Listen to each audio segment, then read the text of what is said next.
Assalamualaikum warahmatullahi wabarakatuh. Perkenalkan, nama saya Dona Arliana dari Prodi Administrasi Publik.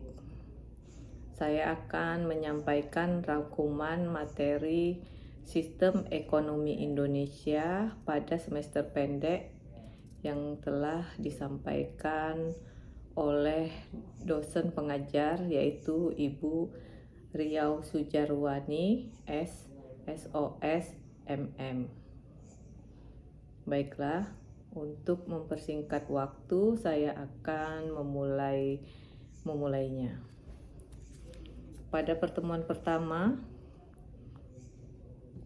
kita membuat kontrak perkuliahan yang disampaikan oleh Ibu Riau yang akan diberi selama perkuliahan semester ini. Pada pertemuan kedua, mengikuti BIMTEK yang disampaikan oleh Kominfo Kepri tentang penggunaan atau penerapan televisi digital dan set-top box melalui Zoom atau Zoom meeting.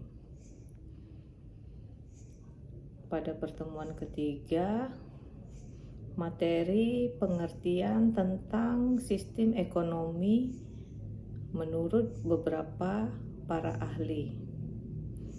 Aspek-aspek sistem ekonomi Indonesia dan tugas yang menerangkan tentang manfaat penerapan sistem ekonomi dalam suatu bangsa. Pada pertemuan keempat, kami Ibu memberikan materi tentang klarifikasi sistem ekonomi yang dapat diklarifikasi menjadi dua kelompok, yaitu berdasarkan mekanisme dan koordinasinya, dan berdasarkan ideologinya. Berdasarkan mekanisme dan koordinasi dibagi lagi menjadi beberapa, yaitu sistem ekonomi Indonesia, sistem ekonomi komando, dan sistem ekonomi pasar. Berdasarkan ideologinya dibagi menjadi sistem ekonomi pasar. Berdasarkan ideologinya dibagi menjadi sistem ekonomi kapitalis, sistem ekonomi sosialis, atau komunis, sistem ekonomi Islam, dan sistem ekonomi campuran. Ibu juga memberikan tugas, yaitu memberi contoh masing-masing dua dari sistem ekonomi berdasarkan ideologinya.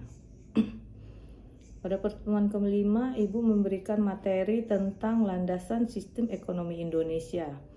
Landasan sistem ekonomi Indonesia secara normatif yaitu Pancasila dan Undang-Undang Dasar 1945.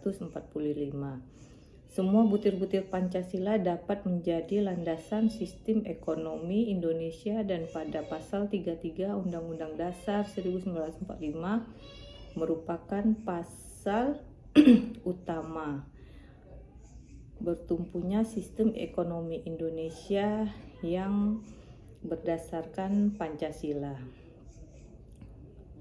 Pada pertemuan 6, materi yang diberikan Ibu yaitu tentang unsur-unsur kebijakan ekonomi, yaitu kebijakan harga dan upah, kebijakan produksi, kebijakan perdagangan, kebijakan sosial, kebijakan kesempatan kerja, kebijakan moneter, kebijakan keuangan negara, dan fiskal, dan kebijakan industrialisasi. Ibu juga memberi contoh dan masing-masing kebijakan tersebut. Materi selanjutnya yang diberikan Ibu yaitu tentang memberikan komentar tentang kebijakan pemerintah tentang sirkuit Mandalika. Komentar saya tentang sirkuit Mandalika terhadap sisi positif dan negatif. Sisi positifnya, banyak orang yang mengenal dan langsung datang ke Mandalika, Nusa Tenggara Barat. Sisi negatifnya yaitu pembangunan Mandalika memakai anggaran APBN sekitar 1,3 triliun dan biaya perawatan berkelanjutan agar sirkuit Mandalika ini tidak rusak dan dapat digunakan kembali di kemudian hari. Selanjutnya, materi yang diberikan Ibu yaitu tentang globalisasi ekonomi terhadap 5 bentuk globalisasi ekonomi, yaitu globalisasi produksi, globalisasi pembiayaan, globalisasi tentang kerja, globalisasi jaringan informasi, dan globalisasi perdagangan. Ada dampak positif dan negatif dari globalisasi ini. Selain itu, Ibu memberi tugas untuk mengomentari perang antara Rusia dan Ukraina. Apakah adanya dampak terhadap globalisasi ekonomi dan memberi tanggapan. Selanjutnya, Ibu memberi materi tentang badan usaha milik negara terhadap jenis-jenis BUMN, yaitu perusahaan perseroan, perusahaan jawatan, perusahaan umum, dan BUMD. Selain itu, ada juga materi tentang koperasi, jenis koperasi berdasarkan fungsinya, koperasi, pembelian koperasi, penjualan, dan koperasi produksi. Ibu memberikan tugas perkembangan BUMN 15 tahun yang lalu sampai sekarang. Dan selanjutnya Ibu memberikan tugas mengapa 7 besar BUMN yang terbesar di Indonesia didominasi oleh bank.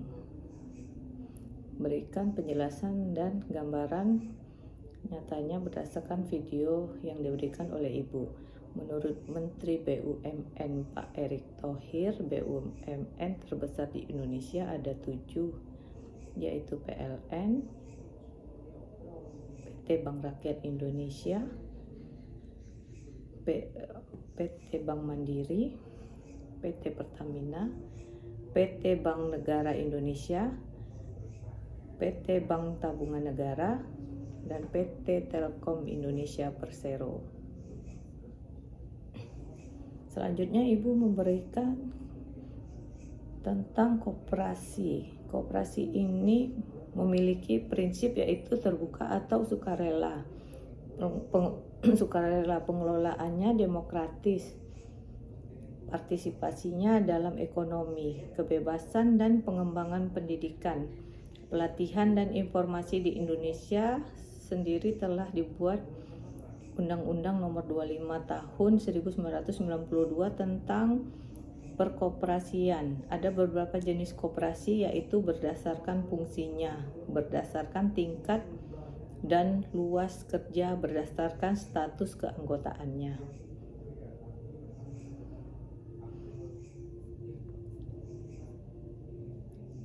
Sekian dari saya.